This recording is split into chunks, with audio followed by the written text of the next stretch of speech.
Hey, everybody, it's Professor Steve. And in this week's podcast, on the First and 20 podcast, I have my guest, Gordon Kane. Gordon is an industry veteran, but he is one of those guys that didn't really start in sports. And he found his way into sports and has been doing some amazing things. So if you're a college student who may not be a sports major, this could be an inspiration for you. Also, he tells some great stories. So let's go ahead and go to the show. Welcome to the First and 20 podcast, the podcast for college students trying to get into sports by talking to those in it. Here's your host, Steve Rockel. Hey, everybody. Welcome back to the First and 20 podcast. I am your host, Professor Steve Rockel. Today, we have a dear friend of mine, someone I have known for many, many years, and actually my former boss at one point, Gordon Kane. Welcome to the show, Gordon. Thank you very much. Delighted to be here. Yeah. Gordon has spoken in my classes numerous times, and he is such a great storyteller. And I felt like it would be a great opportunity to kind of learn or hear from somebody who's done a lot of different things, very passionate about what he does, very passionate about telling stories and strategizing. So hopefully today will be a great time to listen and to enjoy and see all the different things you could do in sports. Love it. Yeah. I'll try and live up to that build-up. Oh my gosh, I could have built more. Anyway, so let me start out by saying you grew up playing sports. So you played soccer at my university, right? I think your son went there too, or daughter, I can't remember. Yep, my son went there. Yep. Yeah. You got your MBA at Northwestern. You have traditionally been in the Chicago area. You've moved around, but I think you're back here on the North Shore. But I wanted to start out this way with this question because your path is a little unique to me. Not completely, but I haven't seen a lot of people go this way. You really started in packaged goods and would love to learn about kind of that process of going from packaged goods into basically full-time sports marketing work. Sure. Yeah. I mean, it wasn't, I'd love to say it was planned, but it really wasn't. So I'll preface it with that. Coming out of Miami University, I got a job at P&G in sales, and I became a sales manager there. And they kept bringing all these brand managers in from Cincinnati, and it didn't take me too long to kind of go to my boss and say, I think I like their job better than I like my job. I'm driving around, building displays in grocery stores. They seem to be thinking strategically and doing commercials and fun stuff like that. I want to do the fun stuff. And they said, that's great, but you don't have an MBA, so we're not sure you could be a brand manager at Procter. So I quit and said, great, got it. I'm going to go get my MBA, and went to Northwestern and got my master's degree and was adamant that I was going to get into brand management. And that was what I was going to do for the rest of my life. So I went to work for Kraft Foods out of college, loved it, thought it was great. I literally thought I will be blissfully happy spending my entire career figuring out what to do with mayonnaise and cheese and barbecue sauce and stuff like that. And a headhunter came to me and said, there's a consultant in Greenwich, Connecticut, looking for brand managers to join him in a very small sports marketing agency. And I said, why would I want to do that? I don't know anything about sports. I don't live in Greenwich, Connecticut. I don't get it. And the premise was, Steve, as the values of sponsorships kept going up, as the NFL and people like that started asking, instead of hundreds of thousands, they were asking for millions from Coca-Cola's and, and Visa's and all the major brands. The people selling didn't have the sophistication of the brand teams to know how to sell properly, right? Coke is saying, great, we'd love to do an NFL sponsorship. Could you tell us about market segmentation? And the NFL would go, no idea what that is, but I have really cool Super Bowl tickets. So there was a disconnect, and this agency was basically to fill that gap. Who's leading it? Who was leading it at the time? Rick Dudley, who ended up running Octagon worldwide, Octagon being one of the 2 or 3 biggest agencies. So I got very fortunate. My first sports job was working for somebody who became quite iconic. Sports Business Journal just had, I think, the 50 most influential or the 100 most influential people in sports, and Rick is on there. And that was my first boss. So I really, I learned that it wasn't about sports. It was about marketing. It was about brand. And Steve, you know what's coming next. I got another call and the United States Olympic Committee said, we understand that you have figured out how to do brands in sports. Come on down to Colorado Springs and tell us how to do this. And so I next step was to become director of marketing of the United States Olympic Committee, which was a huge job. And, Steve, joined me there. You joined me there. So, Yeah. I tell the truth. It was a sports-based organization. It was not a marketing organization. There was no brand, right? The USOC was just a logo. And so we had to build a brand. And so imagine, if you think building a cheese brand is exciting, imagine building the Olympic brand Yeah. in the United States. And that's what I did. Well, not only that, right? So we all get there, and I'm in the group that's in Salt Lake, and you're the group that's in Colorado Springs, and everything's going pretty hunky dory until one day where we find out by me walking across, me and Susan and Chris and Andy walking across, sitting down and going, my gosh, and finding out about the Olympic scandal just unfolding in real time in front of us, and knowing from that, like, fallout, everything about not only the USOC brand, but the IOC brand and just overall Olympics brand in Salt Lake was completely tarnished. And that made your job even harder, right? Yeah. I mean, the good news was to give you a sales perspective, we had 60% of the revenue that we needed to generate in order to make the Salt Lake Games happen.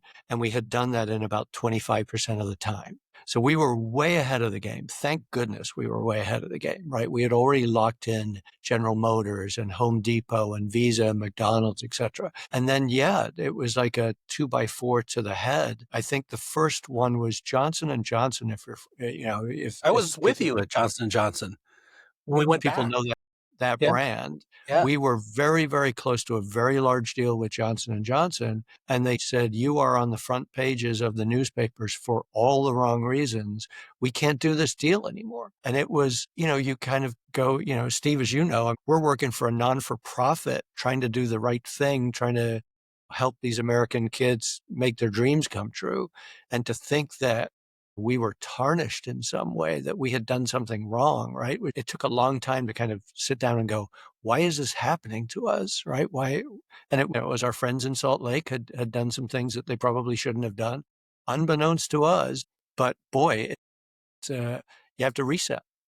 You have to change the brand. You go into kind of damage control mode. And then you want to come out of it with that same strong, strengthened brand. Yeah, a lot of interesting conversations about now what do we do? Yeah. I remember you, when you talk about reset, I remember you started a completely new strategy. You did a lot of research. You talked about tribes. You talked about this whole concept of the Olympic movement. Talk to me about kind of being in this unique situation where you get to kind of determine or help discover what the core of the Olympic movement is, especially in the United States, that I would think really, as things got better, like, I think people started to catch on and really embrace. Yeah, I mean, thank you for that. That's very kind of you to put it that way.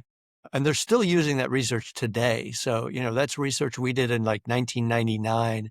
And every once in a while, I see somebody pop up and talk about the tribes and talk about our fan base. And it's like, yeah, you're preaching to the choir, right? Like, I wrote this document. Yeah, we had, because it was a sports organization first, we had never researched a very basic question that Steve, you helped to answer with the rest of the team, which is, who are our fans and why are they fans? And it's very interesting. You ask somebody, who are the Olympic fans, and people will say, oh, they love it when the U.S. wins. You go, okay, great. So you would not watch an Olympic event where, a Norwegian was going up against a Swede and, in some sporting event. Oh, no, I would watch that. Okay. So it's not all about the U.S. winning. Is it about the individuals? Is it about the stories of how these kids have overcome obstacles to be the best, right? Is it about sport, period? Because the most watched event around the Olympic Games is the opening ceremony, which has no sport in it. Now you say, okay, it's about pageantry and it's about nationalism and it's about the world. And eventually you kind of say, okay, the net of it is we've got this umbrella Olympic movement.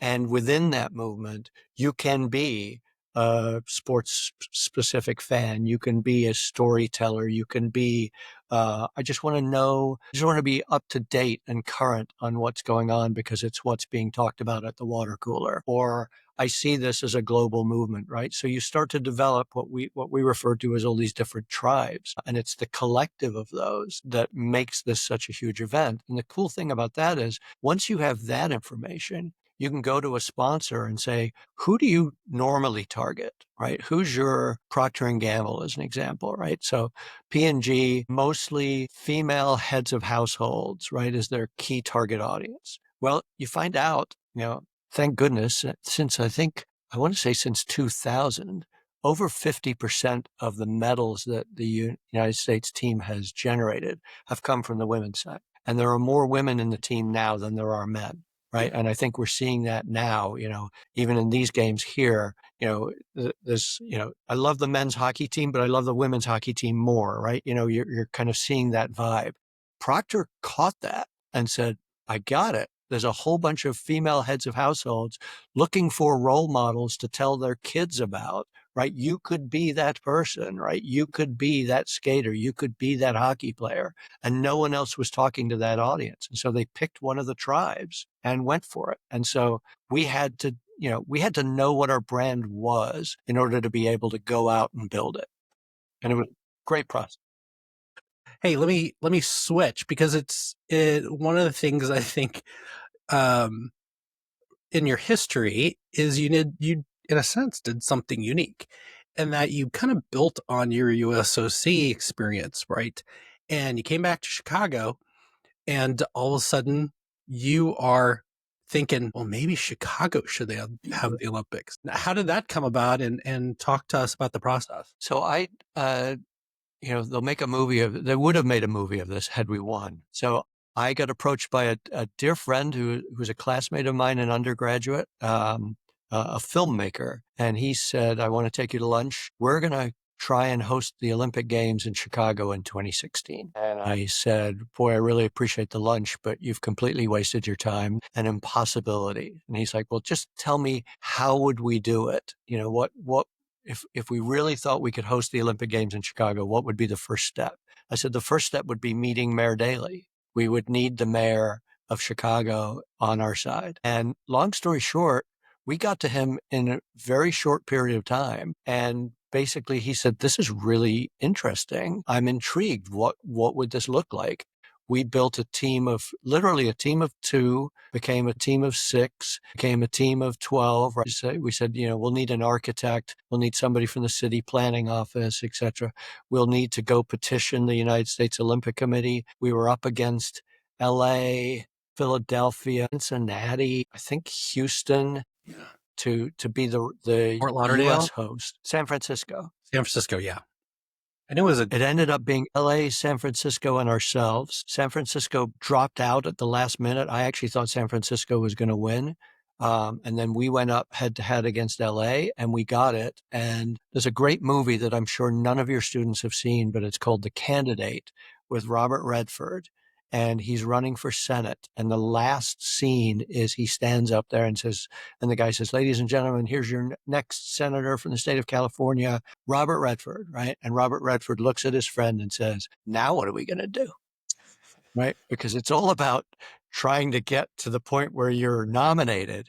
And now it's like, oh my gosh, we have to do this. So we went up against Madrid and Rio and Tokyo. I'm missing one. And ourselves in a bid with the IOC in Copenhagen. And we did not win. But by golly, we gave it a shot. Chicago would have been a phenomenal host in 2016. It would have been a great city. We had a great plan. Absolutely. And I think you had some big hitters, right? Didn't you have Obama go over there to try to Yeah. a little bit? And yeah, the good news, bad news about Obama. And good thing we're not recording this for posterity. No, of course not.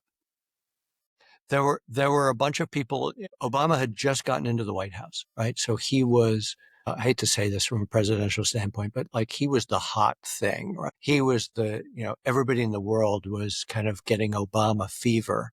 And we said he needs to come to Copenhagen and he needs to be part of our bid, and be part of the presentation. And there were many people in the White House who said that's a really, really bad idea. The president of the United States does not go in front of the IOC and beg to win something. And we said, this is his hometown. He needs to do this. Long story short, we got him to do it. It didn't help, not for any reason, nothing wrong with Mr. Obama, but it didn't work.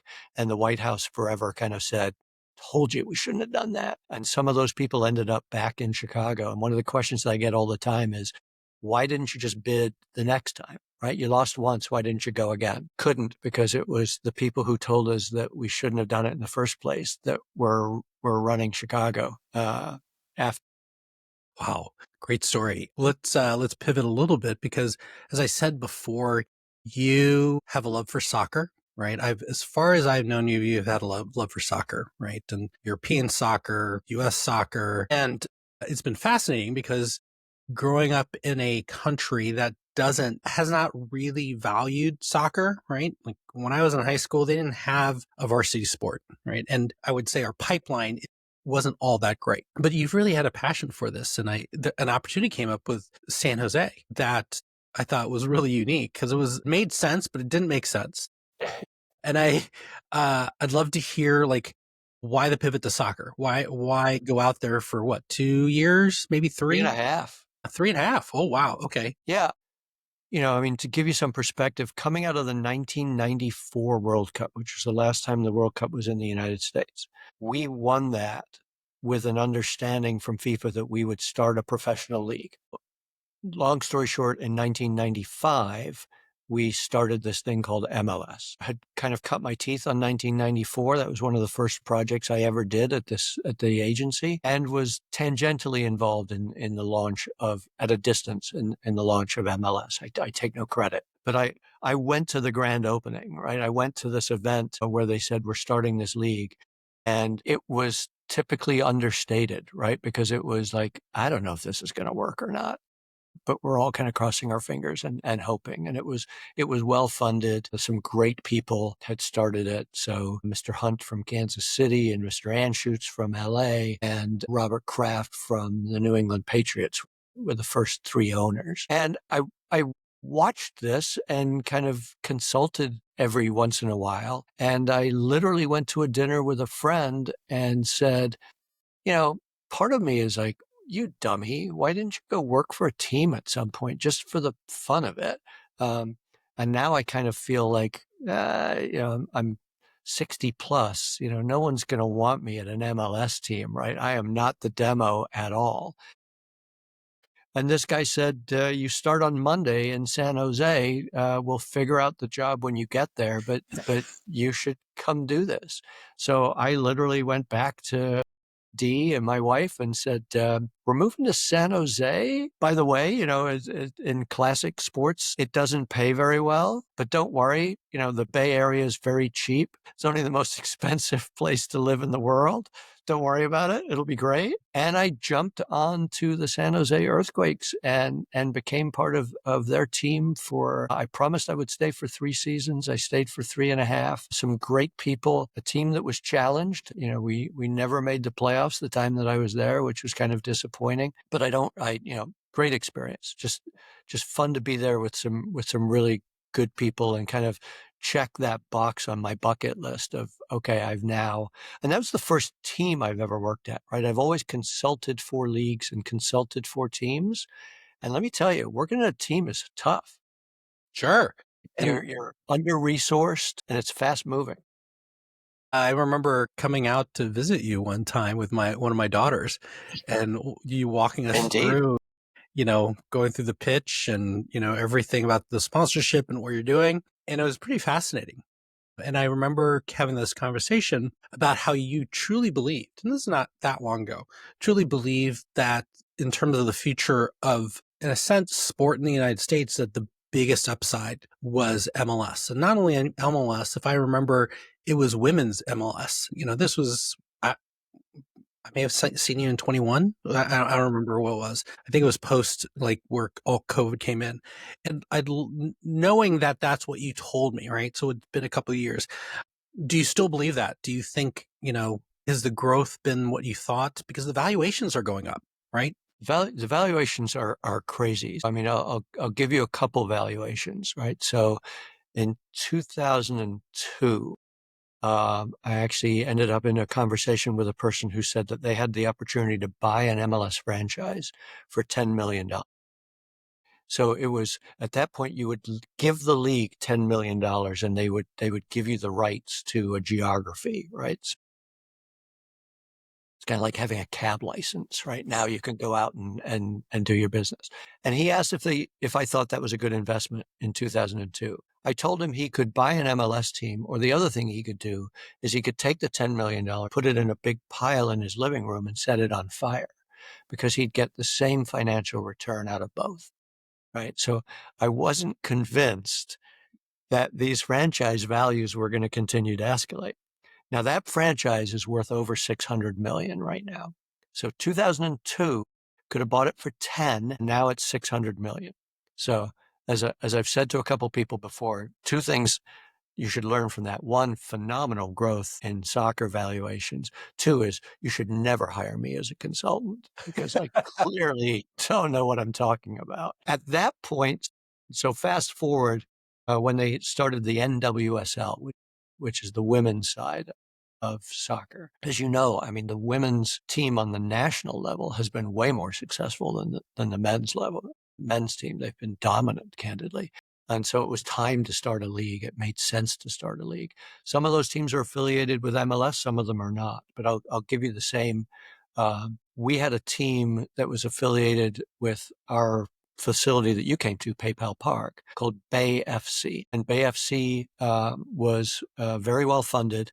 And the gentleman paid a $50 million rights fee for the team, which at the time was an absolute record, mashing record, spent $50 million for the rights to a women's soccer team. And somebody challenged him once and said, wow, do you ever feel like you overspent? And he said, quite the opposite. I would have bought it for 100. So you laugh and then you go, well, that's crazy. That guy obviously loved the passion, but I don't know about the fiscal responsibility. 2 years later, Denver added a franchise to the NWSL and paid 100 million 2 years later. So yes. Am I bullish on those leagues? Yes. Can those numbers continue to grow? Yes and no, right? You can't 30 teams in MLS right now.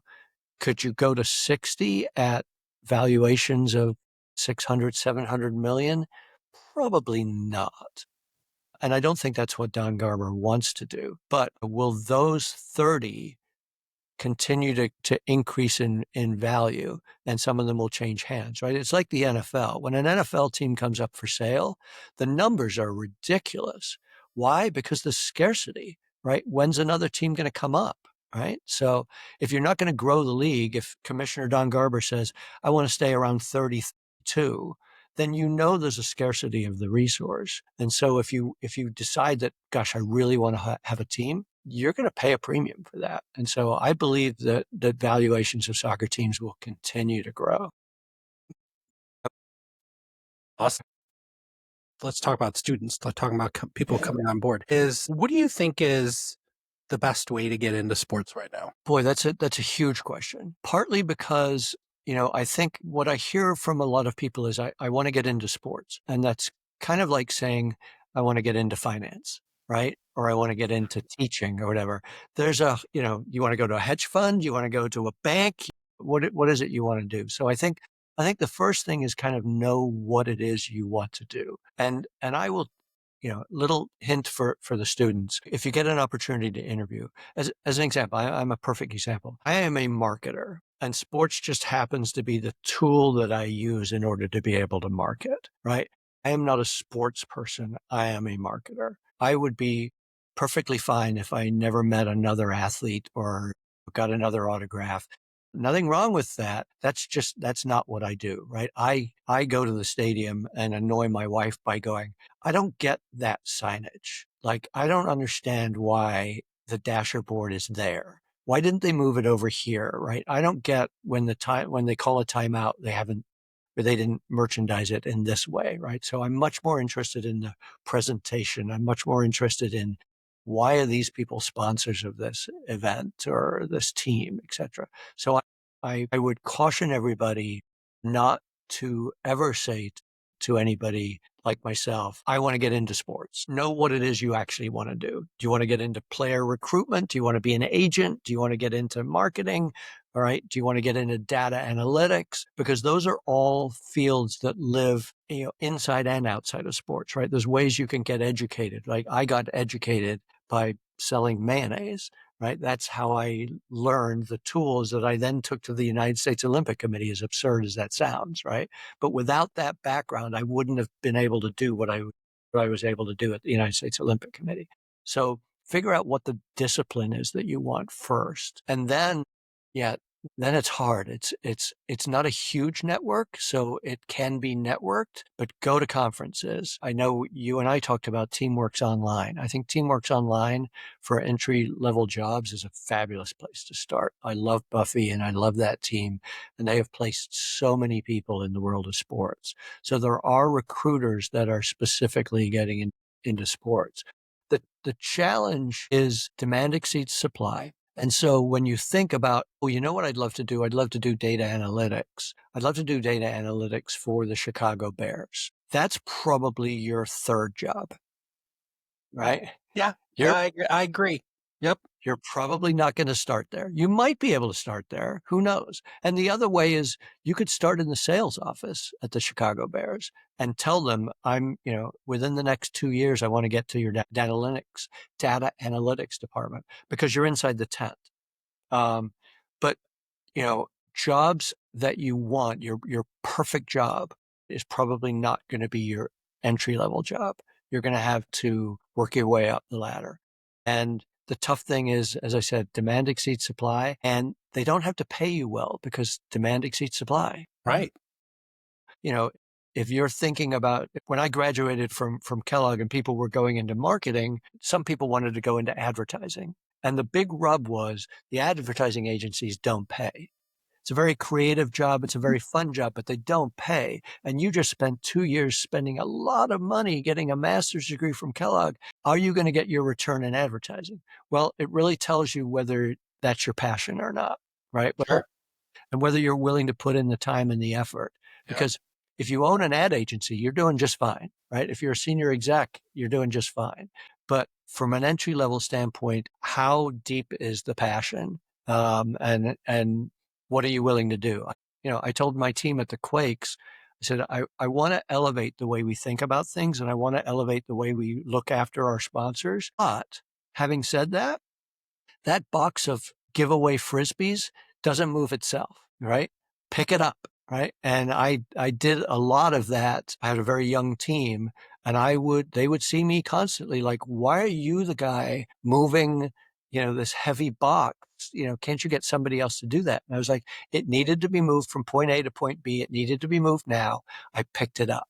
Right. And that's at a relatively senior level within the organization. You got to be willing to put in the effort, and you got to be willing to say, I really want this. And not everything is going to be perfect strategy. I'm going to have to move some boxes, or I'm going to have to go, 7 a.m. on a game day to make sure that XYZ is ready in the stadium. And we would do that. And something you said earlier that I really resonate in is you said, hey, in terms of sports, like if anything, it's about marketing, but in the area of sports, right? It's kind of like marketing in the area of pharmaceuticals. And it was the truth for me as well, right? I worked on McDonald's, then I worked on a McDonald's Boston Market opening type of thing. And then that led into doing the Olympics. One of the things I've always wanted to be in sports, but I didn't know my path either. But one of the things I know you said, hey, I don't have to get an autograph or, go to another event. I agree. But at the same time, there's something cool about, being part of a sports event, especially the Olympics, right? Oh, Access, yeah. hanging out with the athletes. There is that in a weird sort of way. If you don't get paid well, you get some experiences that are very, very unique. Yeah, I mean, as I said, I had done some brand management stuff. If you're a brand manager, a great trip is to New York to meet with the agency if you had a New York agency, right? Like that was a big deal. And shooting a commercial was a big deal, right? Because you got to kind of like hang back and eat bagels while you saw the magic being made right in front of you, right? So then you go to the United States Olympic Committee and they say, you're going to go spend, 25 days in Nagano, Japan. And then you're going to spend 25 days in Sydney, Australia. And then it's going to be in Salt Lake, right? And I, my worldview has changed, right? I mean, I remember like Sochi, Russia, right, was 2014, I think. Yes.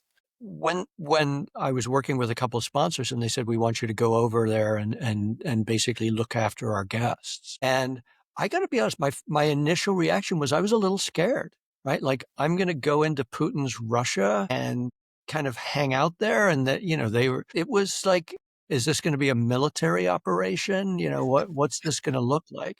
And I came away I will tell anybody that'll listen, like, the nicest people you would ever want to meet were the local people from Sochi, Russia, who would come up to you with you're wearing USA, right? Which is kind of like, ooh, do I really want to be like brandishing this flag in Russia? And they would come up and be like, we're so glad you're here. This is so great. I mean, I think in every games, I've had someone say, you need to come to my home and have dinner. That's awesome. And the fact that they would just open up your home to this person you don't know who's just here for a sporting event, it has changed my worldview beyond a shadow of a doubt. I have a different perspective on Brazilians in Rio, and my gosh, they're fun, and Australians too are a ton of fun. And how polite and how nice the Russians were, and how polite and how nice the Japanese were, right? It's like you could watch movies, you could read books, but no, you spend 25 days in the mountains of Japan, you come away changed. And that's pretty cool. Yeah. Ooh, Yeah. if students had questions about kind of your experience and insight, what's the best way to reach out? Yeah, I mean, I'll tell you right now, my email is it's a lengthy one. Am I breaking a code? Am I not No, supposed to give out my no, email? Okay, no, I'm fine. I'm fine with it. Victorysportsmarketing@gmail.com is my email. I'm pretty up to speed on LinkedIn. I do quite a bit there. Don't be disappointed if I won't connect with you. Do kind of keep my connections to people I actually know and would feel comfortable, because I think people come in and say, oh, I see you're connected to Steve. Would you make an introduction? I don't want to then say, well, actually, I don't know Steve, right? Like Yeah. I just joined because he was there. So I'm a little cautious about it, but I use the platform and that's a good way to message me, and I'm happy to chat over LinkedIn. I think those are my best two. Okay. So what's next? What's next for Gordon? Well, we are getting dangerously close to World Cup 2026. And that is, other than groundbreaking for the Chicago Fire tomorrow, I'm going to the groundbreaking of the new stadium tomorrow. 2026 is going to be my focus. I don't know if I've told you, don't want to throw another story at you, but um, Please do. I am going to go spend the month in Kansas City. Oh, okay. What I decided was I absolutely have to go.